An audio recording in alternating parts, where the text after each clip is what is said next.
แขวงบริคำไซแมนแขวงหนึ่งที่มีท่าแห่งด้านการผลิตปลูกฝังและเลี้ยงสัตว์เพื่อตอบสนองภายในแขวงซึ่งการผลิตดังกล่าวสามารถตอบสนองเพียงพอตามความต้องการภายในนอกจากนี้ยังสามารถส่งออกให้แก่แขวงและเมืองอีกจำนวนหนึ่งท่านดาลพรพ้นสวัสดีห้องหัวหน้าแผนกกสิกรรมและป่าไม้แขวงบริคำไซให้สัมภาษณ์ต่อนักข่าวหนังสือพิมพ์ประเทศลาวเมื่อบ่ดลมานี้ว่า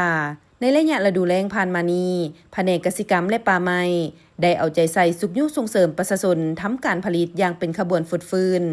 โดยเฉพาะการผลิตข้าวนาแซงพืชผักต่างๆเพื่อตอบสนองแก่ความต้องการภายในแขวงการผลิตฤดูแล้งแล้วพวกเขาก็ในระยะนี้เป็นพวกเขากล้าเขียมในการ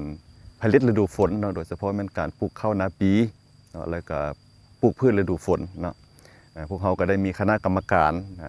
จากแข่งพวกเขาเนาะโดยเฉพาะมันแต่งตั้งข้อตกลงคณะชี้นำขั้นแข่งนะลงสมทบกับองค์การเกษตรกรรมและป่าไม้แข่งบริคำไซพวกเขาใน7 เมืองเลยเนาะลงส่งเสริมในที่ปลูกข้าวนาปีพวกเขาทั้งหมดก็ประมาณ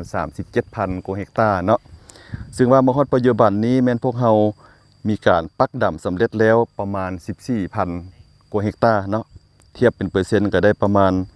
39% ของเนื้อที่แผนการเนาะนอกจากการปลูกข้าวนาปีแล้วพวกเขาก็ได้มีการสุกยุส่งเสริมการปลูกพืชฤดูแล้งเนาะโดยเฉพาะแม่นแผนการพวกเขาปลูกพืชฤดูแล้งพวกเขานี่เลยแม่น18,000 กว่าเฮกตาร์เนาะแต่ว่าพวกเขาปฏิบัติมาฮอดปัจจุบันนี้เลยแม่นได้ประมาณ 20,000 กว่าเฮกตาร์เลยเนาะแสดงว่ากายแผนเขาแล้วแต่ว่าอันพ้นเด่นหลายๆก็แม่นในการปลูกมันต้นเนาะอยู่ในแข่งบริคำไซพวกเขาเนาะนอกจากการปลูกแล้วเนาะ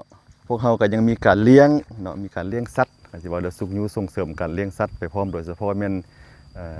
สุขยุส่งเสริมตาม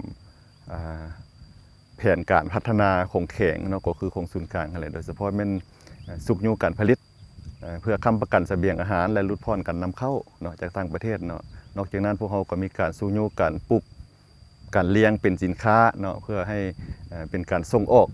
ต่างประเทศเทื่อละ9หั่นการส่งเสริมการเลี้ยงสัตว์ตามแผนการพัฒนาของแขวงโดยเฉพาะแม่นการส่งเสริมการผลิตเพื่อค้ำประกันเสบียงอาหารและลดพรการนำเข้าจากต่างประเทศซึ่งได้สุกยุการปลูกการเลี้ยงให้หลายจนกลายเป็นสินค้าสนองภายในและส่งออกโดยทั่วแขวงบริคำไซ